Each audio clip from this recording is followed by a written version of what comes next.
경상북도 예천군 지보면 대중리에 있는 한대 마을이라는 곳에 가보시면요, 고분 형태의 흥미로운 무덤이 하나 있답니다. 일명 말무덤이라고 불리는 곳인데요, 여기서 말이란 타는 말이 아니라 말씀 언자입니다.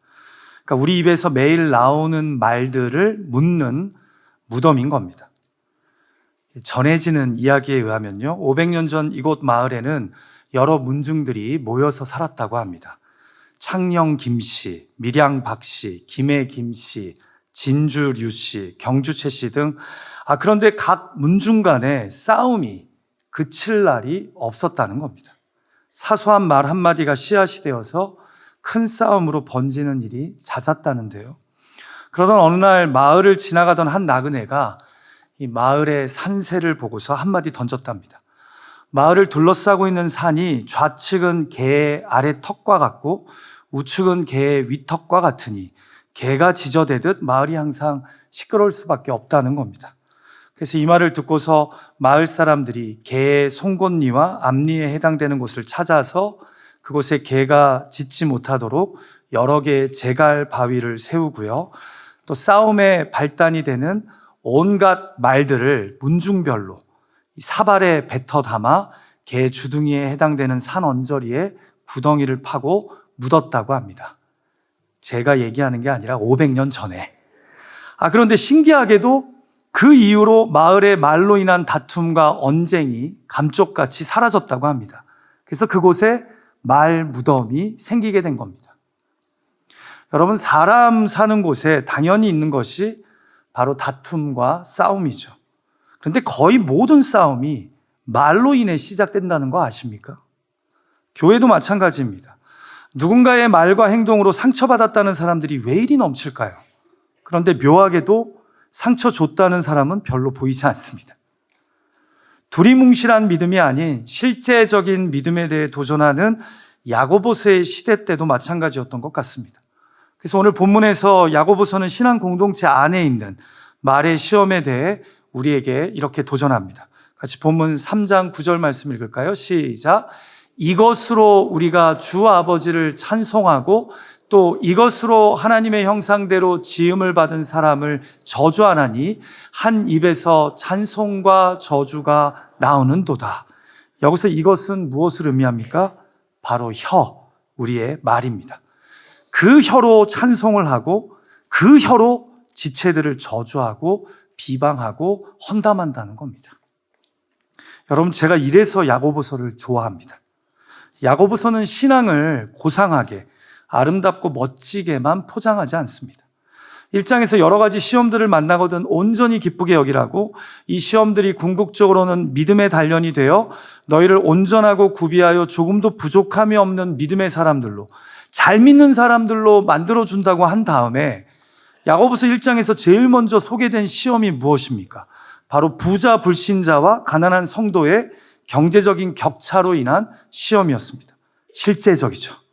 그 다음에 2장에서는 또 어떤 시험을 예로 들어서 이야기했죠? 교회 내에서 경제적인 차이로 인해 차별하는 시험에 대해 말씀했습니다.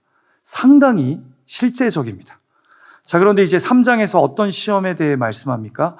교회 내에서 서로 함부로 말하는 말의 시험에 대해 이야기합니다. 그러면서 혀를, 곧 말을 잘 길들이는 것이 이 땅에서 예수를 잘 믿는 것이라고 도전합니다. 한마디로 너의 언어 생활을 보면 내 신앙의 실체가 드러난다라는 거죠. 잘 믿어보세요. 오늘은 그 7번째 시간으로요, 이 땅에서 주님을 잘 믿으려는 우리가 반드시 직면하고 시험받아야 할 이 말의 시험에 대해 함께 고민했으면 합니다. 왜냐하면 야고보서가 볼 때 하나님을 잘 믿는다는 것은 곧 혀를 길들이는 것이기 때문입니다.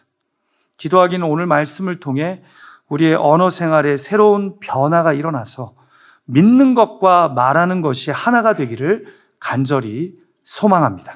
자, 야고보서는 우리가 공동체 안에서 이 자주 경험하는 혀의 시험에 대해 어떤 권면을 합니까?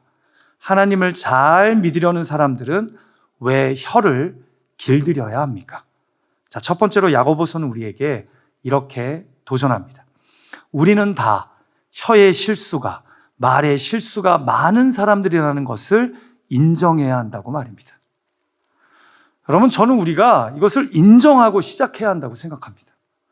종종 자신은 절대로 말로는 실수하지 않는 사람이라고, 나는 좀 세게 말해도 뒤끝은 없는 사람이라고 스스로를 과대평가하는 분들이 있는데요. 아닙니다.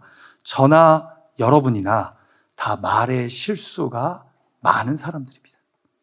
같이 본문의 시작절인 1절과 2절 말씀을 함께 읽어볼까요? 시작. 내 형제들아, 너희는 선생된 우리가 더 큰 심판을 받을 줄 알고 선생이 많이 되지 말라. 우리가 다 실수가 많으니 만일 말에 실수가 없는 자라면 곧 온전한 사람이라. 능히 온 몸도 굴레 씌우리라. 흥미롭게도 사도 야고보는요, 독자들에게 나와 같이 가르치는 선생이 되려고 하지 말라면서 본문을 시작합니다. 왜요? 말로 가르치는 선생들이 말을 많이 하다 보면 아무래도 다 실수가 있으니, 그러면 그 실수로 인해 더 큰 하나님의 심판을 받게 된다는 겁니다. 그러면서 이렇게 말씀해요. 만일 말에 실수가 없는 자라면 곧 온전한 사람이라. 이게 무슨 말이에요? 이 세상에 말에 실수가 없는 사람은 없다는 겁니다.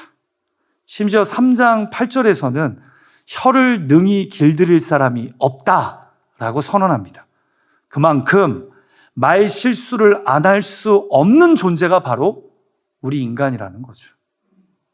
사랑하는 예배자 여러분, 왜 이것을 인정하고 들어가는 것이 중요한지 아십니까? 그래야 남의 말에 상처를 크게 받기보다 그냥 허허 웃으면서 그럼 그렇지 하고 털어버릴 수 있기 때문입니다. 죄송해요. 여러분이 지금껏 사시면서 또 앞으로 남은 삶을 사시면서요, 남의 말 실수에 상처받을 일들이 있을 겁니다. 아니, 많을 겁니다. 지금까지도 많았지만 앞으로도 있을 겁니다. 내가 그동안 사람을 잘못 만나서 말로 상처를 받은 것이 아니라 원래 인간이 혀의 실수가 많은 존재이기 때문입니다. 또 더불어 여러분의 말 실수에 상처받을 사람이 있을 겁니다. 제발 나만 상처를 받지 나는 말로 다른 사람들에게 상처를 주지 않을 거라고 착각하지 마십시오. 본인만 모르고 있지 많이들 받고 있습니다. 여러분, 우리들 중에서는요, 부모나 직장 상사의 언어 폭력을 겪으며 자란 분들이 있습니다. 그런 분들은 화가 나거나 스트레스가 쌓이면 자기도 모르게 막말을 퍼붓습니다. 말로 사람을 들었다 놨다 죽였다 살렸다 합니다. 오래전에 들은 말들이 자기도 모르게 터져 나오는 겁니다. 또 그리스도인으로서 나름 말할 때 지혜롭고 신중하게 말하려고 주의하다가도 내가 유독 피곤한 날, 마음이 상한 날, 길들여 왔던 혀가 순식간에 와르르 무너지면서 주변을 활활 다 불태울 때가 있습니다. 그래서 말을 길들이기가 어려운 겁니다. 그래서 아예 인정하고 들어가야 합니다. 나는 말의 실수가 많은 사람입니다 라고요. 우리 한번 연습해 볼까요? 자, 옆에 있는 분 쳐다보시면서 나를 좀 불쌍히 여겨달라는 표정으로 이렇게 말하죠. 나는 말의 실수가 많은 사람입니다. 시작. 나는 말의 실수가 많은 사람입니다. 한 번 더 측은하게 쳐다보며 나 좀 불쌍히 여겨주십시오. 시작. 나 좀 불쌍히 여겨주십시오. 제가 전에도 나눴던 기억이 나는데요. 저는 중학교 때 예수를 믿고 고등학교 1학년 때 미국 유학을 와서 한국식 욕을 별로 듣지도 하지도 않고 자랐습니다. 또 미국에 이 고등학교 때 오다 보니까 미국식 욕이요, 들어도 별로 기분이 나쁘지가 않아요. 어렸을 때부터 살지를 않아서 그 느낌이 팍 안 오는 겁니다. 그렇게 살다가 20대 후반 때 한국 군대를 갔는데요. 세상에나 얼마나 창의적인 욕들이 많던지 아주 정신적으로 제가 고생을 많이 했습니다. 어떻게 저런 욕을 만들어낼까? 어떻게 저 입에서 저런 쉬지 않는 악이, 죽이는 독이 나오는 걸까? 그때도 제가 깨달았습니다. 역시 우리 인간은 악하다. 정말 못됐다. 그런데요, 재밌는 것이요, 그렇게 후임 때 괴로워하며 들었던 욕을요, 자신이 선임이 되면 또 따라하는 사람들이 적지 않게 있다는 점입니다. 여러분, 이렇게 악한 말, 죽이는 말은요, 전염성이 높습니다. 험담하는 것, 가십하는 것, 아주 전염력이 높습니다. 내가 들은 그대로 다른 사람에게 돌려주고 싶어지는 거죠. 내가 무례하게 말하고 뒷담화하고 막말을 하면 받은 그 사람이 또다시 누군가에게 함부로 말하며 실수를 하는 겁니다. 그래서 내가 말 실수를 죽이고 안 하는 것이 궁극적으로는 세계 평화를 위하는 길입니다. 왜 우리말에 가는 말이 고와야 오는 말이 곱다 하는 속담이 있지 않습니까? 똑같습니다. 가는 말이 거친데 오는 말이 고울 수 없죠. 그러면서 말의 실수가 계속해서 퍼져나가는 겁니다. 왜 이런 농담이 있지 않습니까? 농담이에요, 농담. 옛날에 한국 시외 버스는요, 손님이 내리고 타도 바로 떠나지 않고 더 많은 사람들이 타도록 정거장에서 일정 시간 기다렸습니다. 어느 한 더운 여름에 버스가 떠나지 않고 계속 있으니까 승객 중 한 사람이 짜증을 팍 내면서 소리를 질렀답니다. 기사 양반, 이 똥차 안 가요? 그러자 기사가 능청스럽게 이렇게 그 말을 받아쳤답니다. 아, 똥이 차야 떠나죠. 여러분, 거친 말을 주고 고운 말을 받을 가능성은 거의 없습니다. 그래서 처음부터 인정하고 들어가야 합니다. 우리 인간은, 나는 말에 실수가 많은 존재다. 그래야 거친 말을 내가 바꿔서도 에이, 뭐 인간이 그렇지 하고 내 선에서 끝을 낼 수 있는 겁니다. 혀를 길들이기가, 말에 실수를 안 하기가 쉽지 않다는 것을 인정하는 분들에게 제가 팁으로 드리고 싶은 조언이 하나 있습니다. 제 경험상으로도 깨달은 건데요. 제발 이런 식으로 말을 시작하지 마십시오. 기분 나쁘게 들릴지 모르겠지만, 아니면 그쪽 걱정돼서 생각해서 하는 말인데 점점점, 이런 말로 시작되는 말들은 웬만하면 하시지 않는 게 좋습니다. 100% 듣는 사람이 기분 나빠하거나 상처받습니다. 아니, 기분 나쁘게 들릴지 모르겠지만 하면서 왜 기분 나쁜 말을 합니까? 그리고 상대방 걱정을, 생각을 왜 여러분이 그 사람보다 더 하십니까? 그렇게 말하는 것들은 다 상대방이 언짢을 수 있다는, 기분 나빠할 수 있다는 것을 알면서도 내가 내 혀를 제어하지 못해서 내뱉는 말들입니다. 걱정돼서 생각해서 해준다는 말도 사실은 그 사람의 문제를 나름 정중한 척 지적질하는 거죠.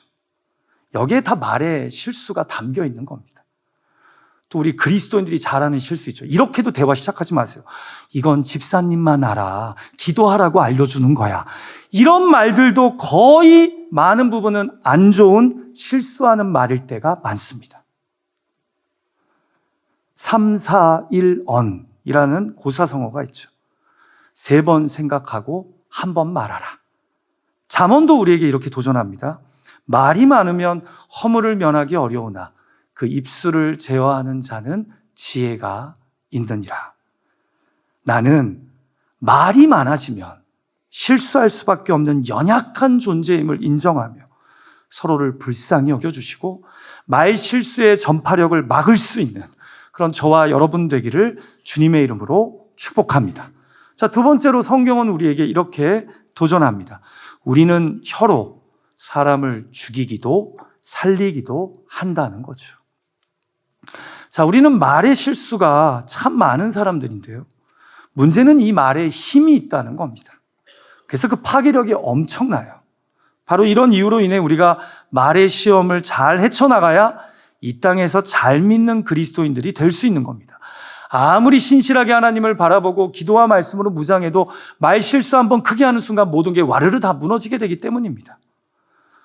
같이 본문 4절과 5절 말씀을 읽어볼까요? 시작. 또 배를 보라. 그렇게 크고 광풍에 밀려가는 것들을 지극히 작은 키로서 사공의 뜻대로 운행하나니 이와 같이 혀도 작은 지체로 돼 큰 것을 자랑하도다. 보라, 얼마나 작은 불이 얼마나 많은 나무를 태우는가. 여러분, 야고보서가 뭐라고 말씀합니까? 우리 인간에게서 말이 나오는 이 새치혀가 마치 뭐와 같답니까? 광풍 가운데서도 사공이 다루는 작은 키와 같답니다. 그래서 신체의 작은 부분이지만 엄청난 일을 할 수 있다고 자부한답니다. 한마디로 우리의 혀가 아주 작지만 잘 다루면 광풍과 같은 인생을 헤쳐나가는 능력이 될 수도 있고, 반대로 이 혀를 잘못 다스리면 작은 불과 같아 보이지만 주변의 모든 나무를 다 불태우는 엄청난 파괴력을 갖고 있다는 거죠. 한마디로 말에는 뭐가 있다는 거예요? 힘이 있다는 겁니다. 힘이. 그래서 말로 사람을 살리기도 하고 죽이기도 한다는 거죠. 여러분도 동의하시죠? 자, 그러면서 이 정제되지 않은 말의 파괴력을 본문 6절에서 이렇게 설명해요. 같이 한번 읽어볼까요? 시작. 혀는 곧 불이요 불의의 세계라. 혀는 우리 지체 중에서 온몸을 더럽히고 삶의 수레바퀴를 불사르나니. 이 혀는 힘이 엄청나서 이것을 잘못 다루면 내 온몸을 더럽히고 삶의 수레바퀴를 불사른답니다. 여기서 삶의 수레바퀴란 무엇을 의미할까요? 바로 인생을 의미합니다. 옛날부터 동양이나 서양에서는 인생을 수레바퀴에 많이 비유했습니다. 수레바퀴가 굴러가듯 계절이 바뀌면서 인생이 계속해서 굴러가지 않습니까? 그런데 이 인생의 수레바퀴에 불이 붙으면 수레바퀴는 한순간에 주저앉아 버립니다. 이렇게 한 영혼의 수레바퀴를, 인생을 불태워서 주저앉게 할 수 있는 것이 뭐라고요? 바로 말의 힘이랍니다. 이 말의 힘으로 내 삶이 살아날 수도 있고 죽을 수도 있다는 거예요. 일전에 신문기사로 읽었던 한 살인사건 이야기가 생각나네요. 한국에서 결혼하고 40년을 해로하던 부부가 있었는데 평소 유순하고 소심하던 남편이 끔찍하게도 그만 아내를 살해하는 일이 일어납니다. 사건을 조사하던 중에 직접적인 이 살해 이유가 밝혀졌는데요. 부부가 말다툼을 심하게 하던 중에 아내가 그만 남편에게 개눈깔이라고 욕한 것이 직접적인 살해 동기였다고 합니다. 여러분, 이 남편분이 어린 시절의 사고로 한쪽 눈을 잃고 놀림을 많이 당했답니다. 평생 눈 때문에 트라우마를 앓고 있던 자신에게 40년 지기 아내가 던진 그 말 한마디가 그만 흉기가 되어버린 겁니다. 자, 여러분, 아내가 그런 심한 말을 했다고 살해당해야 되는 건 결코 아닙니다. 그분의 죄가 정당화될 수 없습니다. 왜냐하면 누군가는 그런 말을 듣고서도 마음을 다스려서 폭발하지 않는 분들이 있기 때문입니다. 그러나 저는 이런 생각이 듭니다. 우리 모두에게는 자신만의 상처가 있는데 그 상처를 다시 찌르는 흉기 중에 하나가 바로 말이라는 거죠. 말. 그래서 말로 사람을 죽일 수 있는 겁니다. 그런데 반대로 이 힘이 센 말로 사람을 살릴 수도 있습니다. 저는 사복음서에서 말로 사람을 살리는 예수님의 모습을 많이 발견하게 됩니다. 죄와 절망에 빠져있던 자들에게 찾아가 예수님은 이런 담백한 말씀을 많이 하셨습니다. 자, 먼저는 간음하던 현장에서 잡혀와 돌에 맞아 죽을까 두려워하는 여인과 흥분한 군중들에게 먼저 이렇게 말씀하셨죠. 너희 중에 죄 없는 자가 먼저 돌로 치라. 그러자 흥분된 그들이 잠잠해집니다. 그리고는 두려움에 떨며 이제 돌에 맞아 죽겠구나 하는 여인에게 이런 살리는 말씀을 하십니다. 여자여, 나도 너를 정죄하지 아니하노니 가서 다시는 죄를 범하지 말라. 로마 제국에 빌붙어서 동족의 피를 빨아먹던 세리장 삭개오, 그래서 어느 누구도 좋아하지 않고 어울리지 않았던 그에게 예수님은 찾아가 또 이런 살리는 말씀을 하십니다. 삭개오야, 내가 오늘 너의 집에 머물러야겠다. 그리고는 이런 말씀을 하십니다. 인자가 온 곳은 잃어버린 자를 찾아 구원하려 함이니라. 여러분 보세요. 주님은 결코 잘한다 하며 그냥 듣기 좋은 말씀만 하지 않습니다. 영혼을 살리는 말은 그들에게 힘과 위로가 되는 말이기도 하지만 동시에 다시는 죄를 범하지 말라는, 또 내가 가진 소유를 팔아 가난한 자를 돕게 하는 권면의 말이기도 합니다. 이렇게 예수님은 말로 사람을 죽이시지 않고 살리십니다. 사랑과 공의, 위로와 권면이 함께하는 능력의 말씀으로 영혼을 바로잡아 주시고 다시 일어날 수 있는 소망을 주십니다. 이게 바로 살리는 혀의 힘, 말의 힘 아닐까요? 이기준님의 책 언어의 온도를 보면요, 책에서 저자는 언어에도 나름의 온도가 있다고 주장합니다. 따뜻함과 차가움의 정도가 저마다 다르다는 거죠. 그래서 용광로처럼 뜨거운 언어에는 감정이 잔뜩 실려서 말하는 사람은 그 순간 시원할지 몰라도 듣는 사람은 정서적으로 화상을 입기도 합니다. 반대로 얼음장처럼 차가운 말도 위태롭기는 마찬가지입니다. 상대의 마음을 돌려 세우기보다 오히려 꽁꽁 얼어붙게 만들기 때문입니다. 그래서 적절한 온도의 따뜻한 말이 중요하다는 거죠. 그러면서 저자는 책에서 자기 어머니가 한 병원에서 수술을 받은 경험을 이야기하는데요. 이 병원의 진료 과정은 다른 병원과 다를 것이 없었는데 의료진이 환자를 부르는 호칭이 좀 특별한 병원이었다고 합니다. 한 번은 나이 지긋한 의사분이 회진차 병실에 들어오셨는데 팔순이 훌쩍 넘긴 환자를 대할 때도 누구누구 환자님 혹은 누구누구 어르신이라고 부르지 않고 꼭 은퇴 전 호칭을 알아내서 예를 들어서 박 원사님 또는 김 여사님 하고 까뜩이 인사를 하시더랍니다. 나중에 어머니가 퇴원하는 날 담당 의사와 이야기를 나누다가 궁금한 마음에 물어봤답니다. 왜 이 병원에서는 환자라는 호칭을 사용하지 않죠? 그런데 의사의 답변이 두고두고 마음에 와 닿더랍니다. 환자에서 이 환이 아플 환자잖아요.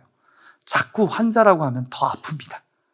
게다가 할머니, 할아버지 같은 호칭을 요즘은 싫어하시는 분들도 많고요.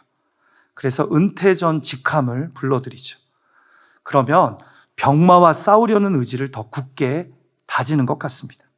건강하게 일하던 시절로 돌아가고 싶은 마음이 가슴 한쪽에 자리 잡고 있기 때문인지도 모르겠습니다. 그래서 마지막에 이렇게 말하더랍니다. 병원에서는 사람의 말 한마디가 의술이 될 수 있습니다. 사랑하는 예배자 여러분, 여러분의 말이 누군가에게 의술이 될 수 있다는 것 믿으십니까? 안 믿으세요?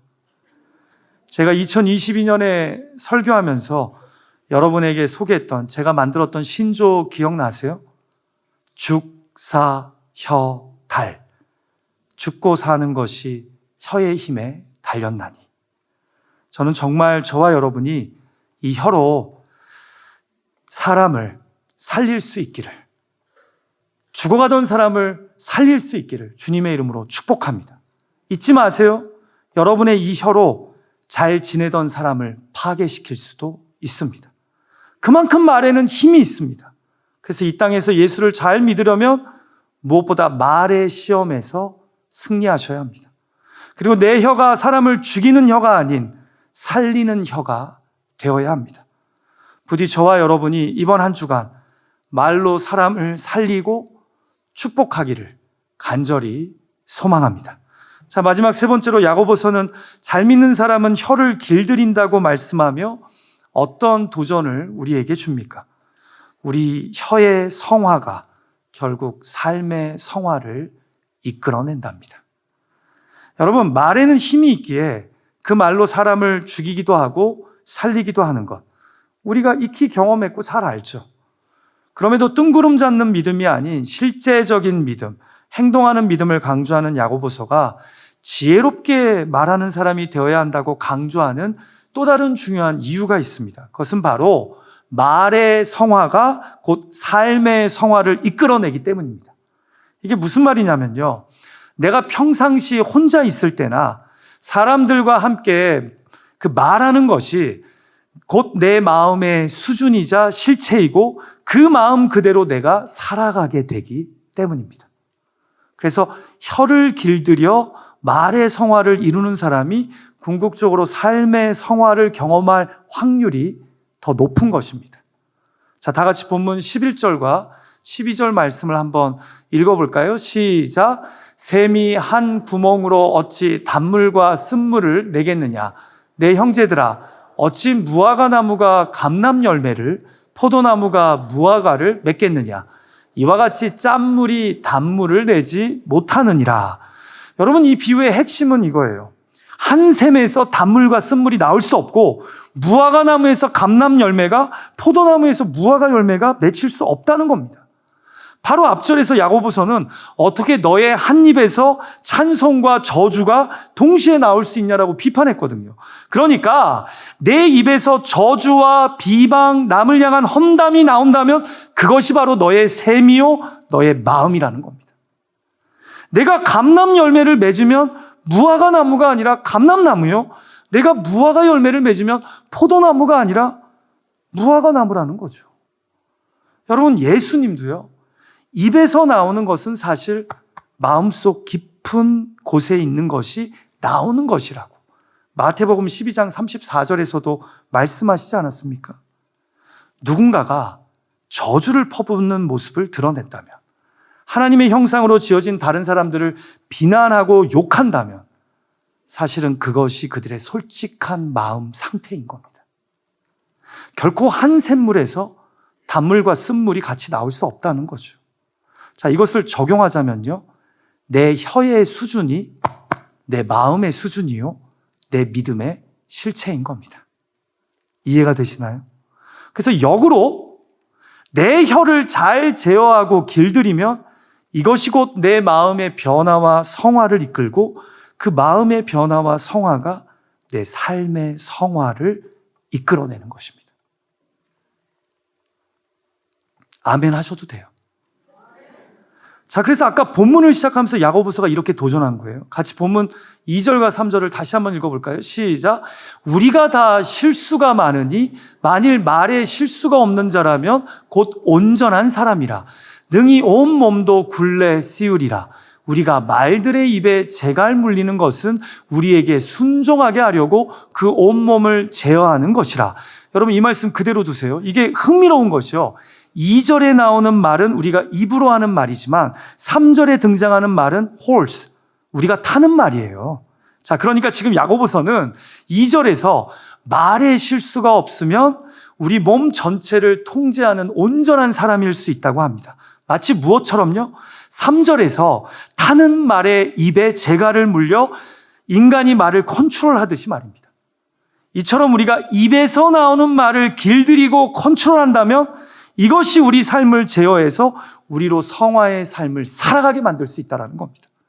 마치 입에 재갈을 물린 말을 그 위에 탄 사람이 재갈로 컨트롤하는 것처럼 말입니다. 이해가 되시죠?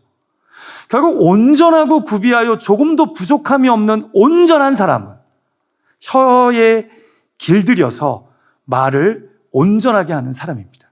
그 혀가 길들여져서 말을 온전하게 하는 사람이라는 거죠. 그래서 혀를 길들여서 말을 온전하게 하는 사람이 자기 삶도 컨트롤해서 믿는 대로 행하는 온전한 삶을, 잘 믿는 삶을 살 수 있다는 겁니다. 여러분, 한번 이렇게 우리가 스스로에게 고백하면 좋을 것 같아요. 내 혀의 수준이 내 믿음의 수준입니다. 시작. 내 혀의 수준이 내 믿음의 수준입니다. 한 번 더 고백하죠. 내 혀가 성화되면 내 삶도 성화됩니다. 시작. 내 혀가 성화되면 내 삶도 성화됩니다. 지금 그 말을 야고보서가 하고 있는 거예요. 한국에서 코칭 심리 전문가이자 커뮤니케이션 전문가로 활동하는 김윤나 씨가 쓴 책 중에 말그릇이라는 제목의 책이 있습니다. 한번 읽어보시면 좋을 것 같아요. 저자는 책에서 이런 말을 해요. 당신의 말에 당신의 그릇이 보인다. 당신의 말은 당신을 닮았다. 그러면서 지혜로운 자는 말그릇이 큰 사람이라고 이야기합니다. 제가 책의 일부분을 읽어드립니다. 말은 한 사람의 인격이자 됨됨이라고 한다. 말을 들으면 그 사람의 말이 탄생한 곳, 그 말이 살아온 역사, 그 말의 나이를 짐작할 수 있다. 말은 한 사람이 갖고 온 내면의 깊이를 드러내기 때문에 말 그릇을 키우기 위해서는 먼저 내면이 성장해야 한다. 여러분, 독일의 실존주의 철학자 하이데거가 이런 유명한 말을 했죠. 언어는 존재의 집이다. 실로 우리가 사용하는 말과 언어의 수준이 우리의 존재를 대변해 줍니다. 그래서 내가 다른 사람들 앞에서 교양 있는 척하면서 이야기할 때 말고 내가 평상시 혼자 있을 때, 또 확 땄지가 났을 때 어떻게 사람들과 말하는지를 보면 내가 누구인지를 알게 됩니다. 그래서 여러분, 마음에 가득 품은 생각이 곧 나입니다. 그리고 하루 종일 하고 있는 말이 곧 나입니다. 바로 이런 이유로 내 말이 성화되면 내 삶이 성화될 수 있는 겁니다. 우리가 이 땅에서 잘 믿으려면 무엇보다 내 말을 길들이고 훈련시켜야 한다는 거죠. 그리고 내 말이 길들여지고 훈련된다는 것은 내 마음밭이 새로워지고 있다는 것이요. 그러면 삶의 성화가 거기에서부터 일어나게 되는 겁니다. 말씀을 마칠까 합니다. 오늘 야고보서는 우리에게 이렇게 도전합니다. 우리는 다 혀에 말의 실수가 많은 사람들이라고 인정하고 가자는 겁니다. 그리고 두 번째로 혀로 사람을 죽이기도 살리기도 하는 것이 우리라고. 마지막 세 번째로 결국은 혀의 성화가 삶의 성화를 이끌어낸다고 말씀합니다. 제발 이 말씀을 들으면서 남 생각하지 마시고 본인만 생각하셨으면 좋겠습니다. 오늘 이 주신 말씀을 마음판에 깊이 새기면서 우리 한번 잘 믿어보세. 또 노래를 불러야겠죠? 그렇게 한 주 동안 내가 잘 믿어보고 싶습니다. 내가 내 혀를 잘 길들이고 제어해서 잘 믿는 사람 되고 싶습니다. 그런 마음으로 함께 고백하고 제가 기도했으면 합니다.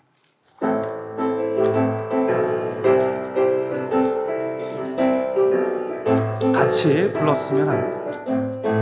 잘 믿어보세, 잘 믿어보세, 잘 믿어보세, 우리도 한번 잘 믿어보세, 우리도 한번 잘 믿어보세. 하나님 나라 변화될 내 삶 한 마음으로 가꾸어가며 제자의 삶 기쁨도 절로 전국의 삶도 우리 것이다. 잘 믿어보세, 잘 믿어보세, 잘 믿어보세, 우리도 한번 잘 믿어보세, 우리도 한번 잘 믿어보세.